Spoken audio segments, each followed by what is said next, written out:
Right. Good morning, everybody. Welcome to the second session. I have a PS briefly from Tony, which is to say that if you are a person that is collecting CPD points, which I'm told is continual professional development, then it's a good idea to scan into any of the sessions because that will allow you to collect your points. I'm not sure what the prizes are that these points make, but for the rest of you, there's no need to scan as you go around about the place. We will be able to judge our own popularity by whether people stay in the room or, like Alistair, walk out as soon as you start.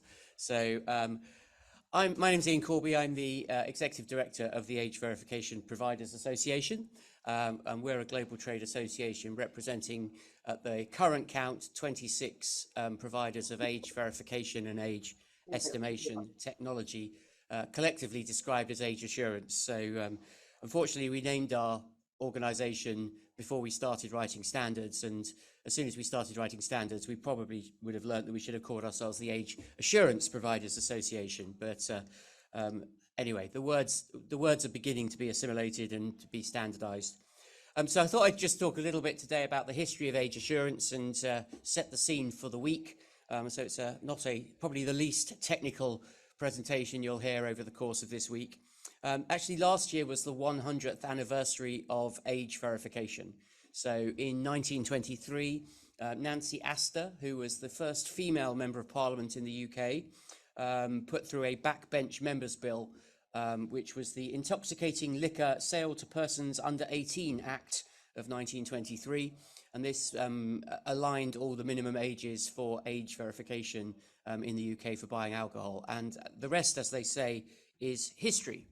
But to bring us a little bit more up to date, probably we can trace back the earliest requirement for online age verification, and it was a very loose requirement, to the American Children's Online Privacy Protection Act, or COPPA, as you'll hear it called. And this required any website which had actual knowledge that it had children under 13 on its site, or if the site was directed at children, to get the consent of their parents before using any personal data. And that minimum age of 13 has sort of been extended around the world, as of course a lot of the big social media platforms began life in America, and so they've adopted 13 as their minimum age. Quite often I think people have assumed therefore that COPPA is some sort of global law. In fact, it's only a couple of years ago that one of the very large gaming platforms sent their safety director over to Europe, and he was very surprised to learn that actually the minimum age for sharing your data in Europe varies between 13 and 16. And so they'd been essentially non-compliant in a large number of member states of the European Union, where it wasn't a minimum age of 13. Sometimes we try and talk about the UK leading the way then in a proactive age verification, where you actually have to go and check that somebody is old enough to share their data. But in fact, it was the Germans who started this. And way back in 2003, they implemented a federal treaty which was designed to stop children getting access to adult content online. The German Youth Media Protection State Treaty. I won't try and pronounce it in German. It's been too long since I studied German. But then more recently, and really the birth of the industry as we know it now, was preparations for the 2017 UK Digital Economy Act. This was a bill which was a long time in gestation, but essentially required age verification for pornography.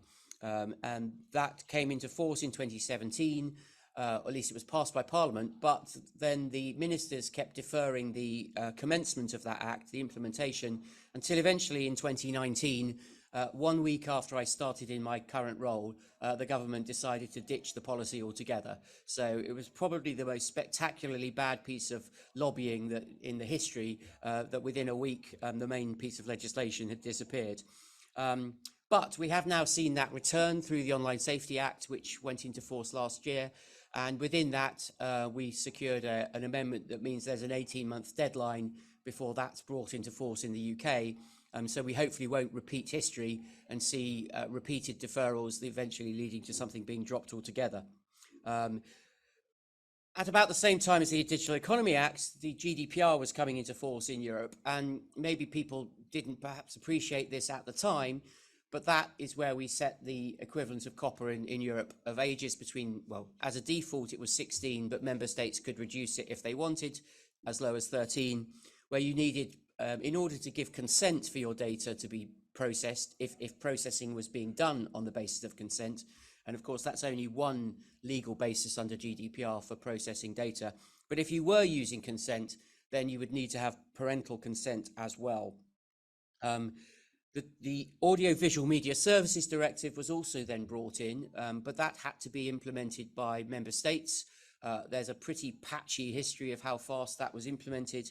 I mean, even in the UK, Ofcom is responsible for that, but is only running it on a temporary basis until the online safety regime takes over, and has been pretty gentle, shall we say, in its implementation. Meanwhile, jurisdictions like Cyprus, where the Cyprus Radio and Television Authority is responsible for implementing, have still not managed to bring to book the big pornography companies which are established in Cyprus for European legislation purposes. In 2020, we had a derivation of GDPR in the UK, which is the UK Age Appropriate Design Code. This was a result of a last-minute amendment to the Data Protection Act when it was going through the House of Lords. I don't think, again, perhaps ministers realise the importance of that amendment.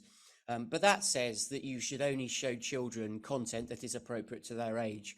So we moved from simply needing to know if you were under 13 or under 18 to actually needing to know whether you were 5 or 7 or 11 or 14, and to give you a different experience online which was appropriate to your age. Again, the implementation of that has been relatively softly. This is by the Information Commissioner here in the UK, actually based not so far from us here in Manchester, but is beginning to have an impact. And we are seeing a number of the large social media platforms in particular changing the way they operate to introduce degrees of age assurance and to offer children more protections, perhaps less functionality when they go online. In 2021, Australia had an Online Safety Act.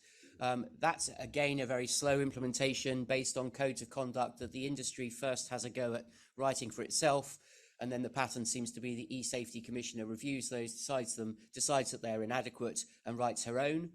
But they did manage to put one through just recently on search facilities, which has begun to really tighten up requirements. So far, they'd only really worried about terrorism and child sexual abuse. But future codes of conduct will look at children's protection more generally. And then perhaps the biggest impact globally has been the activity at the state level in the US over the last 2 years, when in the state legislative cycles, which tend to happen between January and March of each year, we've seen last year 144 pieces of state legislation requiring age verification in some shape or form for various different things, whether that's children's data or pornography or age-appropriate design. Those have been highly contested in the courts. We as a trade association have provided some evidence for those courts, and actually Tony, who started today's proceedings, went over to represent and give testimony in person a couple of those cases. And we are now seeing, for example, the Texas bill requiring age verification for pornography surviving an appeal decision at the Fifth Circuit of Appeals. US federal courts are split into different regions known as circuits. The Fifth Circuit is renowned for being a little bit different from all the others, so it may not necessarily mean that other circuits find the same conclusions. But if that happens, then the Supreme Court will step in. So we fully expect, along with all the people we work with in the States, that there'll be a Supreme Court hearing around age verification in the not too distant future, and are busy getting our ducks in a row for that. Because there was a decision in about 2003 known as Ashcroft, where it was decided that it was just too burdensome on the ordinary adult to require them to do age verification in order to protect children. And so effectively we are trying to overturn that 2003 decision by arguing it's not as burdensome, and it can be done very easily, cheaply, without a major impact on the user experience, without putting your privacy at risk. You'll hear me use this phrase a lot this week, but if we can put a man on the moon, we can certainly prove your age online without disclosing your identity. But that's the point we're having to make in order to persuade the courts in the US that this is something that's constitutional. And then just last year in India, we had the Digital Personal Data Protection Act. Again, not sure they thought this one through, but in order to share your data on the basis of consent, you need to be 18 or older. And therefore, before you could accept anybody's consent, you're going to need to check that they're 18 or older. So I see that as a potential billion more customers for the age assurance industry in India alone.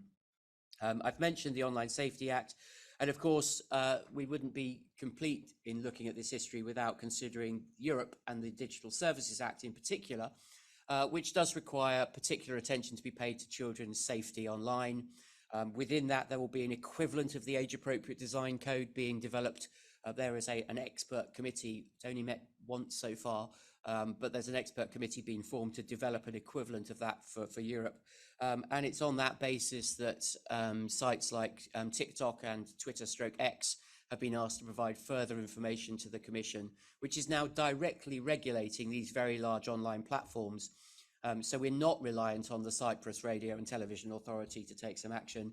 The Commission is going to take action, and I think they rather relish their reputation for being strict enforcers of their regulation on the day that it comes into force, not spending 2 or 3 years having friendly phone conversations, hoping to persuade people it would be a nice idea if perhaps they might consider obeying the law, which is the approach that some other regulators may seem to take. So in that time, since say 2017 or so, we've seen methods adapt really fast. So you might remember in the early days, you were asked to perhaps fax a copy of your passport through to your wine supplier before they would ship you some wine. And then people were asked to perhaps hold up their ID and take a selfie next to their ID. Clearly not the most robust of approaches to age verification. To the most recent solutions where, for example, you might scan the chip in a passport or a driver's license to read the age and the image and then compare that to a real selfie image. And of course, age estimation, facial age estimation, which we can now do. The state of the art from the leading providers would be a mean average error of plus or minus 1.5 years to estimate your age. So not ideal if it's your 18th birthday and you want to buy a bottle of champagne to celebrate, because we're not that accurate yet. But once you've got to 21, 22 or 23, and if the legal age is 18, obviously a bit higher in the US, then age estimation should be good enough for the vast majority of the population. And there's many other methods, direct banking or mobile network operator solutions and so on. And the reasons for doing age assurance have grown. I mean, everybody obviously typically thinks of the adult industry to start with, but I've mentioned already alcohol, vaping, cigarettes. A sort of derivation of that is not just buying them, but looking at adverts for them. So we do some work with the International Alliance for Responsible Drinking and ISBA, who are two of the advertisers' representatives, as it were, who are really concerned that they cannot target their ads at adults only online, and that children may see their ads. And in fact, the UK government was so worried about that for high-fat, salt and sugar foods, so chocolate and crisps, that they've actually passed regulations banning digital advertising of those foods altogether, because they said they didn't believe it was possible to only target them as adults. That regulation hasn't quite come into force yet, but it is still on the books. And so if the advertising industry wants to be able to advertise any of these adult-only products at all, then it needs to persuade the advertising networks and the social media platforms to help it out. Of course, we're also familiar with using age restrictions on movies, but then data sharing as well, which I've already discussed around COPPA and GDPR. And then, of course, what's to come is the metaverse. And how do we do age verification in the metaverse? For example, I went to a conference in Vegas, and I have an interesting life, so it was an adult entertainment conference, and there were lots of the models there, and all their fans had come to meet their favorite model. And one of the industry people there said to me, in 5 years' time, this won't exist. Every single adult model will be an avatar. It'll all be AI generated. So then you've got the question, well, how do we make sure that they're over 18? Because they don't actually exist. Avatars do not have birth certificates. So that's just one of the many complications we're going to see as we move into a world of a metaverse. This is a new sector, and I have to say this predates my role, but all credit to the sort of 6 companies that set up our trade association, one of which was ACCS, of thinking strategically. So how do you create a new sector in the tech industry? So obviously they thought it was a good idea to get a trade body. When I first started, the trade body met for an hour in the pub once a month. I gently persuaded them we might meet for an hour in a meeting room before going to the pub, which was a very revolutionary idea at the time. Now, obviously, we have 26 members around the world. Our meetings have to be online in order to obviously include everybody, but we still try to get together in person every quarter, just because I think there's a huge amount of value from the sort of informal networking that can go on. They came up with a code of conduct, which I won't go through in detail, but it's available on our website. And essentially this extends GDPR to our members globally. So the sort of protections you would expect around data security and privacy are embedded into our code of conduct. And more recently, we introduced independence to suggest that the provider of an age verification service needs to be financially independent of those who rely upon it. Because, of course, there's enormous incentive to cheat. If you're trying to sell wine and a third of your customers prove to be children, that's a third of your sales that you've lost.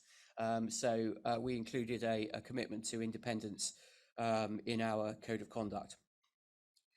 And then we thought, well, we better get some standards. And again, just before I got involved, we have the BSI PAS, which is a publicly available specification, 1296 2018, which was the first attempt really to put some standards around the age verification industry. Obviously, 2018 is a long time ago in technical terms, so we felt the need to update that. As part of a project called EU Consent, which we'll be talking a lot more about on Wednesday, we drafted, or ACS in particular, drafted some initial standards that could become a modern version of those. And they've been taken forward both the IEEE and the ISO. As you know, ISO are meeting here with us in parallel. And we wanted essentially to be able to point to standards which had 2024 or 2025 in the title rather than 2018, but they all cover broadly the same things in terms of what is the language we want to use, what are the levels of assurance we want to use, what are the data privacy and security standards that should be involved as well. So we will have a new set of standards over the course of the next year or so that provide both sort of a best practice process and a framework. But I don't want to preempt too much of what Tony's going to say next on that. But we are also trying to drive some standardized levels of assurance. In the same way as in identity, we have different levels of assurance for identity, depending on how high risk the use case is. We're going to have levels of assurance in age, so that regulators can all speak the same language, lawmakers can write laws the same way, and technology providers can build stuff the same way. We then thought it would be a good idea to get some auditors. So 2 of our members provide audit services. I didn't tell Tony I was going to put up his main competitor on the slides here, so I hope I don't get shot in the break. But in particular, ACCS have taken a lead on taking that PAS back in 2018 and evolving it into a certification scheme that you can audit against.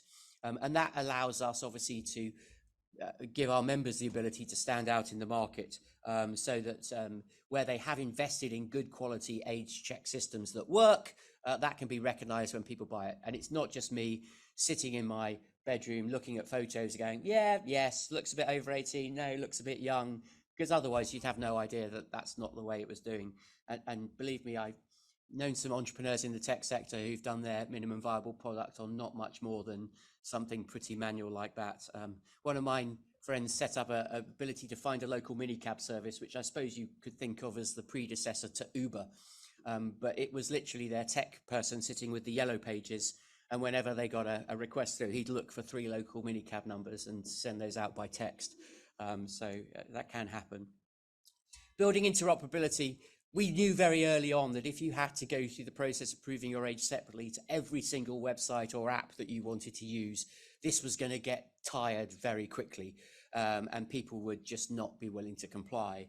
So for that interoperability, we needed common standards, common levels of assurance, and then some sort of technical protocols. We still need to figure out what the commercial model would be for that, where you're reusing checks, perhaps not done by the age assurance provider that is contracted to the website that individual is trying to access. And then, of course, if you're relying on other people's checks, what's the liability model? So we're going to try and make some progress on that this week as well. We'd started that as a trade association, and then EU consent was a project initiated by the European Parliament. I'm not sure if Onno is in here, but suggested by somebody based in the Netherlands, and that led to a invitation to tender for a €1.5 million project, which to some people sounds like a lot of money, but when you're building technology, it doesn't really go very far. But that allowed us to set up a live pilot of an interoperable solution for age verification, again, which I'll talk more about on Wednesday. And then finally, all throughout this, we've been promoting the industry. Actually, this is the penultimate point, I think. So that means obviously industry itself goes to trade associations, but we've given evidence in legislatures. I'm going out to Sacramento next week to talk to them, where they're considering an age verification bill, giving evidence in Parliament here, and then also, as I mentioned, in court. We've spoken to some federal senators in the US as well, because for as long as each of the 50 states passes different bits of legislation for each product or service, we're heading towards a world where there might be 150 regimes in the USA alone. So some federal legislation, provided it's written well, would be a step forward. And we've been out to Singapore and Australia and New Zealand, so we get around a bit. And then finally, obviously defending the industry in court. So, there's trying to play spot your court here, but we've got the Fifth Circuit of Appeals. We've got the Utah State Legislature. We've got the Arkansas Appeals Court, and I guess there's a prize for the fourth one there. But anyway, we've been getting around a bit to try and defend this legislation to reassure people that you can prove your age without disclosing your identity. And then finally, and I think this is the culmination of all of that, host a conference. And that's how you create an industry. So that was my prepared remarks. Wasn't anticipating a huge number of questions, but I'm very happy to take any in the last 2 minutes I have before our short break before the next